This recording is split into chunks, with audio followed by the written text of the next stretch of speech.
All right, this is the last quiz test review question. This is question number 4. So a pit crew claims that its mean pit stop time for 4 new tires and fuel during an auto race is less than 13 seconds. This is their claim. A random sample of 32 pit stops has a sample mean of 12.9 seconds and a standard deviation of 0.21. Construct a 99% confidence interval for the data. All right. So we're going to start off by doing that. The very first thing we need to do is define our parameter. So let mu equal the true population mean pit time. In other words, how long does it take to change the tires and add fuel? So let mu equal the true population mean pit time. Right after we do that, conditions. Well, for our class, conditions are always assumed, so we don't have anything to do there. The next thing we need to do is write down our equation. Well, x bar plus or minus t star s divided by square root of n. So now I need to start identifying my components. All right. So now I need to start identifying my components. So when I look at this, I have a sample mean. I have an x bar of 12.9. You're like, well, what's that 13? Well, my 13 would be what they're actually claiming. Now, we're not running a hypothesis test, but they're saying, hey, you know what? It's 13, and the alternative is less than 13. So we were trying to see whether or not they're getting 13. All right. So x bar is 12.9. My sample, so then we have a sample standard deviation of 0.21. We have 32 pit times, so n is 32. And our degrees of freedom are going to be 32 minus 1. And then we're going to need that t star, but we don't know what that is just yet. So we'll have to come back and calculate that. So I'm going to start plugging in what I know into this equation. So what I know is I know this is 12.9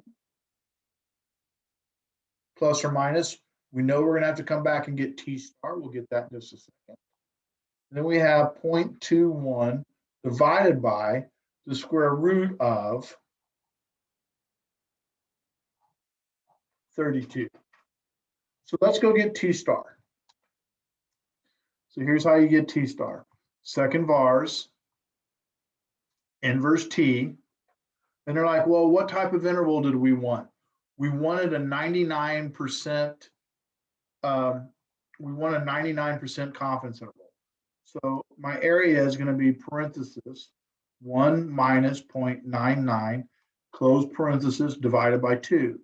My degrees of freedom are going to be 32 minus 1.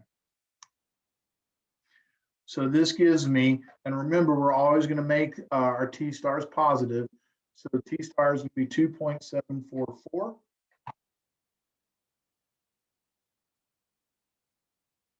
So this would be 2.744.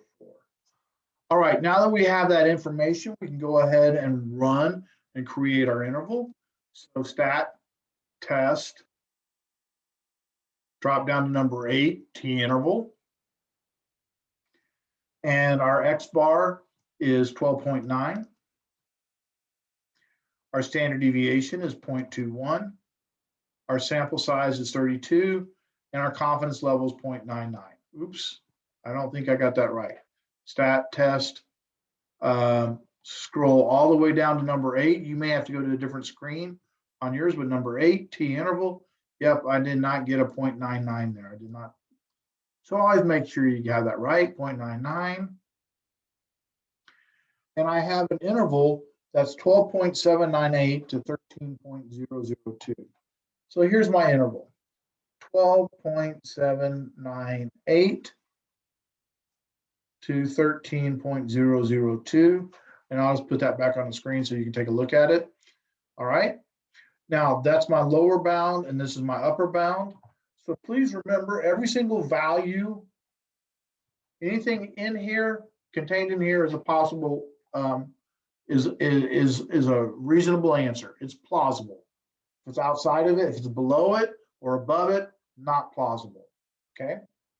So, so part A says construct a 99% interval. Well, we did that. But please remember, every time you construct a confidence interval, you must write a conclusion. So our conclusion, we are 99% confident that the true population mean pit stop time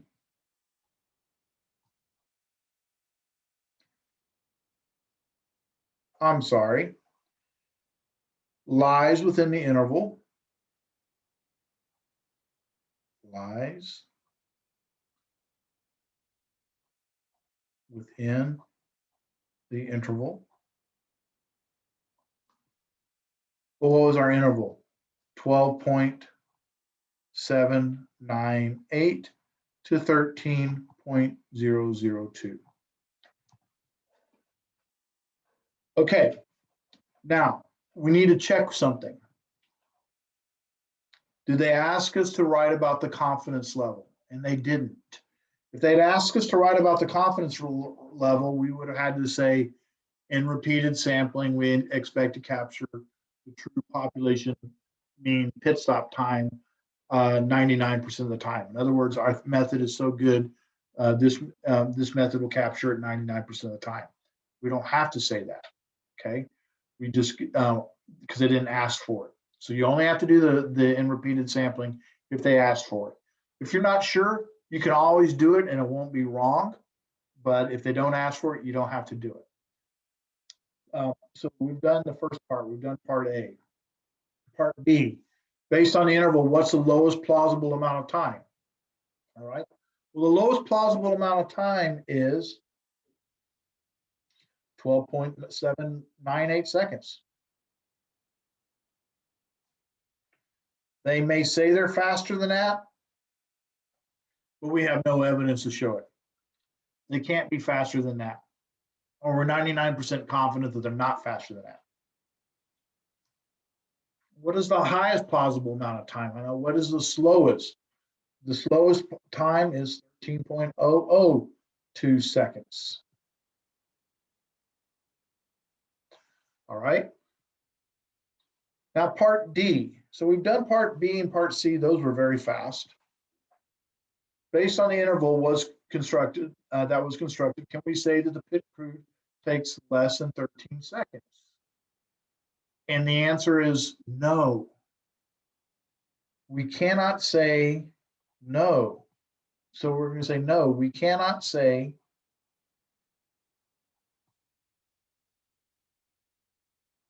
the crew takes less than 13 seconds. Well, that's just you have a 50% chance of guessing that, because that's a yes or no answer. So you have to justify your response. Why? Well, let's look at our interval. 13 seconds lies within the interval. So we cannot say the crew takes less than 13 seconds because 13 seconds lies within the interval. So because 13 seconds lies within the interval, we cannot say that the crew takes less than that. If their interval had been 12.798 and went to 12.9999, well, 13 is not in there, and we could say, yep, they're faster than 13 seconds. But because 13 seconds is in there, although barely, we cannot say that they're faster than 13 seconds. not with 99% confidence. So because 13 seconds in the interval, we can't say that they're faster than that. All right. Okay, that concludes everything. Oh, you know what? I should say this one other thing. If the interval had been 13.01 to 13.12, well, 13 is below that. So then we'd say that they were slower than 13 seconds. If we had 12.798 and we went to 12.9999, then we could say they're faster than 13 seconds because 13 is below it. 13, excuse me, if the interval's above it, they're slower than. If the interval's below it, they're faster than. All right. But in our case, the interval contained it, so we can't say that they're faster than. We can't say that they're slower than. 13 seconds is a possible answer. So it's possible that it takes them 13 seconds, right? Because 13 seconds contained, we can't say that they are faster than 13 seconds, and we can't say that they're slower than 13 seconds. All right.